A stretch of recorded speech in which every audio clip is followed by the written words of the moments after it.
ये है David Goggins और काफ़ी लोगों के हिसाब से ये दुनिया का सबसे टफ आदमी है।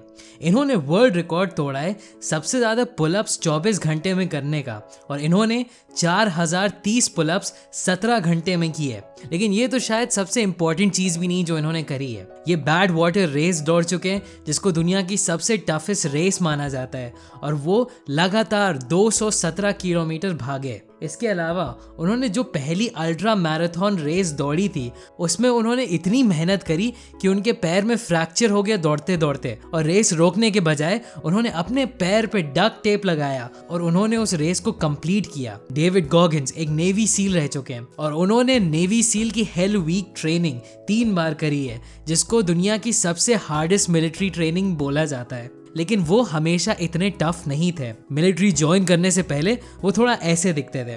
वो बहुत ज़्यादा मोटे थे और उनके खुद के शब्दों में उनके हिसाब से वो बहुत सॉफ्ट और नाजुक आदमी थे। तो उनका ये ट्रांसफॉर्मेशन कैसे हुआ, यही चीज़ आज मैं आपको बताने वाला हूँ इस वीडियो में। 4 लेसन्स लेके उनकी बायोग्राफी से कांट हर्ट मी और हम लोग सीखेंगे कि हम लोग खुद कैसे टफ बन जाए। और हाँ, मुझे पता है हम सब लोगों को 200 किलोमीटर नहीं दौड़ने हैं और ना ही हम सब लोगों को हज़ारों पुलअप्स करने हैं। लेकिन आप इमेजिन करिए कि आपकी ज़िंदगी कितनी अलग होगी अगर आप और टफ बन जाएंगे। आप इमेजिन करिए कि आप क्या नहीं पा पाएंगे अपनी ज़िंदगी में अगर आप अपने दिमाग से लिमिटेड नहीं थे। अगर आप पूरी मेहनत के साथ हर रोज़ जिम जा पाते तो आपकी बॉडी कैसी होती। अगर आप 12-12 घंटे हर रोज़ पढ़ाई करके अपने ड्रीम कॉलेज में घुस जाते या आप अपनी कंपनी में इतनी मेहनत कर पाते कि आपको सिर्फ प्रमोशन ही नहीं, धीरे धीरे आगे जाके आप अपनी कंपनी के सीईओ बन जाए। ये इसीलिए बहुत ज़्यादा इंपॉर्टेंट वीडियो होने वाला है, तो प्लीज़ इसको एंड तक देखिएगा। तो पहला पॉइंट है कि आपको हर रोज़ ऐसी चीज़ करनी चाहिए जो आपको अनकंफर्टेबल बनाए। डेविड गॉगिंस ने एक दिन अपनी नाइट शिफ्ट ख़त्म करी थी जहाँ पे वो कॉकरोचेस मार रहे थे और वो घर अपने वापस जा रहे थे। अब रास्ते में उन्होंने अपना फेवरेट मिल्क शेक खरीदा और उन्होंने बहुत बढ़िया ब्रेकफास्ट खाया। डेविड गॉगिंस बहुत ज़्यादा मोटे थे और वो बहुत बेकार जॉब कर रहे थे और एक तरीके से अगर देखा जाए तो वो सोसाइटी जो उनसे एक्सपेक्ट करती थी वो वही काम कर रहे थे। उनका बहुत बुरा चाइल्डहुड था और उनको बचपन से रेसिस्ट लोगों ने अटैक किया था क्योंकि वो ब्लैक थे। और इसके अलावा उनकी मदर और उनको अपने फादर से दूर भागना पड़ा था क्योंकि उनके फादर उन दोनों लोगों को मारते थे। सोसाइटी के हिसाब से जिन लोगों का डेविड गॉगिंस जैसा बैकग्राउंड होता है वो बहुत ज़्यादा सक्सेसफुल नहीं बनते हैं और डेविड भी इसी चीज़ में विश्वास करते थे। लेकिन एक दिन जब वो टीवी देख रहे थे तो उन्होंने एक डॉक्यूमेंट्री देखी नेवी सील्स के बारे में। वहाँ पे फुटेज दिखाई जा रही थी हेल वीक की, जो दुनिया की सबसे हार्ड ट्रेनिंग मानी जाती है और टीवी पे बोला जा रहा था कि ये दुनिया के सबसे टफ आदमी है। अब ये आइडिया डेविड को बहुत ज़्यादा पसंद आया और वो इस चीज़ के बारे में सोचता रहा और उन्होंने और जानकारी लेने के लिए नेवी के ऑफिस को कॉल किया और वहाँ से उनको बोला गया कि यार तुम तो बहुत मोटे हो, अगर तुम्हें सही में नेवी सील बनना है तो तुम 3 महीने में 50 केजी कम करो वरना तुमको ये अपॉर्चुनिटी कभी नहीं मिलेगी। तो अब ज़्यादातर लोगों को ये चीज़ इम्पॉसिबल लगती है, लेकिन डेविड बहुत ज़्यादा मोटिवेटेड थे। उन्होंने फ़ौरन अपने जूते निकाले और वो बाहर दौड़ने के लिए चले गए और पहली बार जब वो दौड़ने गए तो वो 400 मीटर भी नहीं दौड़ पाए। वो बहुत निराश होकर घर वापस आए। उन्होंने एक और मिल्क शेक उठाया और वो अपने सोफे पे जाके बैठ गए। अब क्या ये सीन आपको अपने बारे में याद दिलाता है? हम सब लोग इस चीज़ से गुजर चुके हैं कि हम सब लोगों के पास बहुत ज़्यादा मोटिवेशन आता है लाइफ में, हम लोग कुछ करने की सोचते हैं और जैसे ही हम लोग पहला ऑब्स्टिकल फेस करते हैं, जैसे ही हम लोग के सामने पहली परेशानी आ जाती है, हम लोग हार मान जाते हैं, हम लोग गिर जाते हैं और हम लोग वापस नहीं उठते हैं। लेकिन डेविड ने सोच लिया कि यार रोने का क्या फ़ायदा है। उन्होंने अपनी ज़िंदगी के बारे में ध्यान से सोचा और उन्होंने याद किया कि हर किसी ने उनको बताया था कि वो अपनी लाइफ में कभी भी कुछ भी नहीं कर पाएगा। नहीं, उन्होंने डिसाइड किया कि मैं उन सबको गलत प्रूव करके दिखाऊंगा। उन्होंने फ़ौरन अपना मिल्क शेक डस्टबिन में फेंका और वो फिर दौड़ने चले गए। लेकिन इस बार जब उनको दर्द हुआ और उनको लगा कि अब मुझे रुक जाना चाहिए, उन्होंने उसके आगे पुश किया और वो पूरा 1 माइल दौड़ लिए। अब यहीं पे डेविड ने ये समझा कि उनकी एक आदत बन चुकी थी बहुत जल्दी हार मानने की। उनको समझ में आ गया कि ये सारी चीज़ मेंटल है और उनको मेंटली टफ बनना होगा अगर वो अपनी लाइफ के गोल्स अचीव करना चाहते हैं। तो अब उन्होंने शुरू कर दिया, हर रोज़ वो 8 से 9 घंटे एक्सरसाइज करते थे, और जब वो एक्सरसाइज करते थे तो वो उसी साथ साथ पढ़ाई भी करते थे अपने रिटन टेस्ट के लिए। बहुत कम खाना खाते थे। और हाँ, वेट लॉस के लिए ये सबसे हेल्दी तरीका नहीं है, लेकिन डेविड के लिए ये उनकी ज़िंदगी बन गई थी। और सही में 3 महीने बाद उन्होंने फिजिकल और रिटन टेस्ट क्वालिफाई कर लिया और वो नेवी सील ट्रेनिंग के लिए चले गए। तो अब आपको यहाँ से ये सीख मिलती है कि आपको एक लिस्ट बनानी है उस हर चीज़ की जो आपको करना पसंद नहीं है, जो आपको अनकंफर्टेबल बनाता है, लेकिन वैसी चीज़ें जो आपके लिए अच्छी भी हों। तो फॉर एग्जांपल एक्सरसाइज करना, पढ़ाई करना, कोई नई स्किल सीखना, और लोगों से बात करना, एट्सेट्रा। अब आपको एक पॉइंट बनाना होगा कि हर रोज़ आपको इनमें से कोई एक चीज़ करनी ही करनी है। आपको अपने आप को हर रोज़ अनकंफर्टेबल बनाना है। पॉइंट ये नहीं कि आपको डेविड गॉगिन्स की तरह एकदम अपने आप को तोड़ देना है। पॉइंट ये है कि आपको अपने आप को और टफ बनाने की कोशिश करनी है हर रोज। नेक्स्ट पॉइंट है 40% रूल। डेविड गॉगिन्स का ये मानना है कि हम सब लोग अपने पोटेंशियल का सिर्फ 40% यूज करते हैं। उनका ये कहना है कि ज्यादातर लोगों को तो पता भी नहीं कि वो क्या अचीव कर सकते हैं, क्योंकि वो बाकी 60% को कभी छूते ही नहीं है। वो कार के इंजन का एक एग्जांपल देते हैं कि उसमें एक चीज लगी होती है जिसका नाम होता है गवर्नर। किसी भी कार इंजन में गवर्नर स्पीड कंट्रोल करता है कि गाड़ी कितनी तेज चल सकती है। वो गाड़ी की स्पीड को लिमिट करता है ताकि गाड़ी सेफ तरीके से चल सके, ज्यादा गर्म ना हो और सारे पुर्जे सही काम करें। लेकिन अगर आप उस इंजन से गवर्नर हटा देंगे तो गाड़ी और बहुत तेज भाग सकती है। इसी तरीके से डेविड गॉगिन्स का कहना है कि हम सब लोगों के दिमाग में भी एक गवर्नर होता है। हम लोगों के दिमाग का गवर्नर हमें बताता है कि हम लोग कितना दर्द सह सकते हैं और हम लोग कितनी चीज़ें टॉलरेट कर सकते हैं। हम लोगों को इसी गवर्नर को हटाना होगा, क्योंकि यही गवर्नर है जो आपको 40% पर रोक देता है। तो इसी तरीके से जितना भी आप काम करते हैं, जितनी भी आप एक्सरसाइज करते हैं, उसमें सिर्फ 5 या 10% आज आप अपने आप को और पुश करिएगा।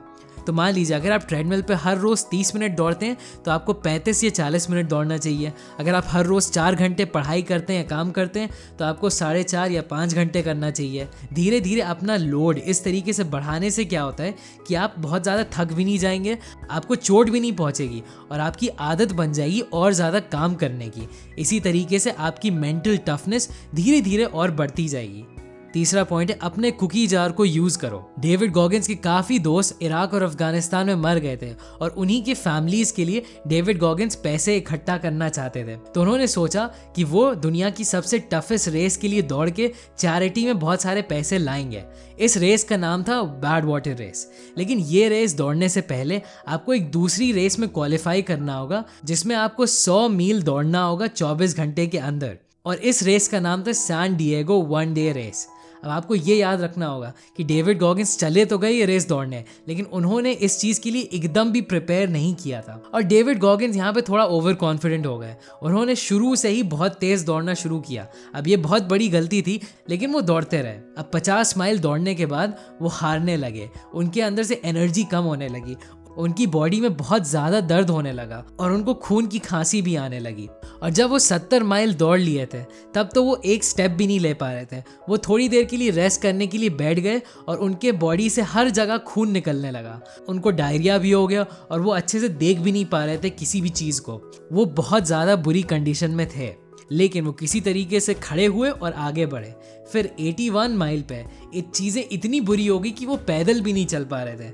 और तब उन्होंने अपने आप से ये पूछना शुरू किया कि मैं यहाँ पे क्यों हूँ, ये करने का पॉइंट भी क्या है, मैं क्या दिखाना चाह रहा था लोगों को बगैर किसी ट्रेनिंग के ये रेस दौड़ के, वाई, मैं ये चीज़ क्यों कर रहा हूँ। और तभी डेविड गॉगिन्स के अंदर से एक आवाज़ आई और उस आवाज़ ने बोला उनसे कि तुम ये काम इसलिए कर रहे हो क्योंकि तुम दुनिया के सबसे टफ आदमी हो। अब वो अपने पास्ट के बारे में सोचने लगे।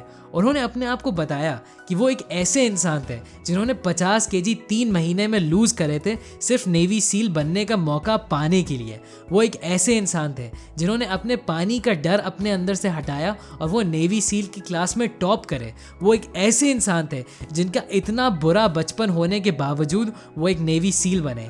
ये सारे अकॉम्प्लिशमेंट्स को डेविड एक कुकी बोलते हैं। हर एक अकॉम्प्लिशमेंट को डेविड एक कुकी की तरह कलेक्ट करते चले गए। इसी तरीके से आपकी ज़िंदगी में भी हो सकता है आपने काफ़ी मुश्किलें झेली हो और आप उनसे आगे बढ़े हो सकता है आपने कोई चीज़ हासिल करी हो अपनी ज़िंदगी में, आपने अपना वेट 10 किलो घटा लिया, या आपने अपने कॉलेज में टॉप कर लिया, या हो सकता है आपने सिर्फ छोटी चीज़ ही करी हो, जैसे आपने थोड़े और पैसे बचा लिए हो।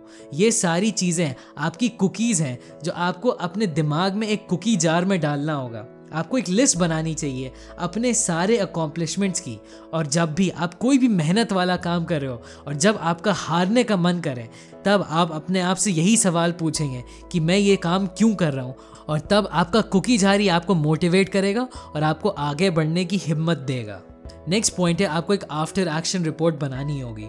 जब डेविड गॉगिंस ने वर्ल्ड पुलअप रिकॉर्ड तोड़ा तो वो उनका फर्स्ट अटेम्प्ट नहीं था, वो एक्चुअली उनका थर्ड अटेम्प्ट था। हुआ ये था कि इतनी सारी रेसेस दौड़ने के बाद डेविड की बॉडी में बहुत सारी प्रॉब्लम्स होने लगी थी, और ख़ास करके उनको डॉक्टर्स ने मना किया था कि भाई तुम दौड़ना छोड़ दो वरना तुम मर जाओगे। अब डेविड को तब भी और पैसे कलेक्ट करने थे अपने सोल्जर्स की फैमिलीज़ को हेल्प करने के लिए। तब उन्होंने सोचा कि क्यों ना मैं 24 घंटे में सबसे ज़्यादा पुलअप का वर्ल्ड रिकॉर्ड तोड़ दूँ। उन्होंने बहुत मेहनत करी और जब वो दिन आया तो उन्होंने पुलअप्स करना शुरू कर दिया। लेकिन अपना अटेम्प्ट शुरू करते ही उनको कुछ चीज़ें अजीब लगने लगी, जैसे टीवी स्टूडियो में जो बार था वो थोड़ा लूज था, और इसका मतलब था कि उनको और ज़्यादा मेहनत करनी होगी एक एक पुलअप करने में। तब भी वो आगे बढ़ते रहे, लेकिन 2500 पुलअप्स करने के बाद उनके हाथ से खून निकलने लगा, उनकी मसल्स हिल रही थी और वो आगे नहीं बढ़ पाए। अब ज़्यादातर लोग इस तरीके से हार जाते तो निराश हो जाते, लेकिन डेविड जैसे ही घर पहुंचे उन्होंने एक आफ्टर एक्शन रिपोर्ट लिखना शुरू कर दिया। अब 2 हफ्ते उन्होंने आराम किया और फिर उन्होंने प्रिपरेशन शुरू कर दी। इस बार वो दूसरे जिम गए अपना वर्ल्ड रिकॉर्ड तोड़ने के लिए, और उन्होंने फिर से अटेम्प्ट किया, और इस बार 3200 पुलअप्स पे वो फिर आके रुक गए और वो आगे नहीं बढ़ पाए। और फिर से उन्होंने एक आफ्टर एक्शन रिपोर्ट बनाई। इस बार उन्होंने सारे पॉजिटिव्स लिखे कि क्या क्या चीज़ों ने उनकी मदद की। उनके जिम ने उनकी मदद की, वहाँ पे बहुत सारे सपोर्टिव लोग थे और उनकी ट्रेनिंग बहुत अच्छी थी। फिर उन्होंने सारे नेगेटिव रीजंस लिखे कि क्यों वो फेल किए, और फिर इसके बाद उन्होंने एक नई स्ट्रैटेजी बनाई तीसरी बार वर्ल्ड रिकॉर्ड तोड़ने की। और तीसरी बार 17 घंटे के अंदर उन्होंने 4030 पुलअप्स किए और उन्होंने वर्ल्ड रिकॉर्ड तोड़ दिया। तो इसी तरीके से अपनी लाइफ में हर फेलियर के बाद हम लोगों को भी एक आफ्टर एक्शन रिपोर्ट बनानी होगी। तो मान लीजिए आपने अपने एग्जाम्स के लिए पढ़ाई करी और आपका गोल था 95% स्कोर करना, लेकिन आपने सिर्फ 80% स्कोर किया, तो आपको अब रिपोर्ट बनानी चाहिए। पहले आप सारे पॉजिटिव्स लिखिए कि आपने क्या अच्छी चीज़ें करी।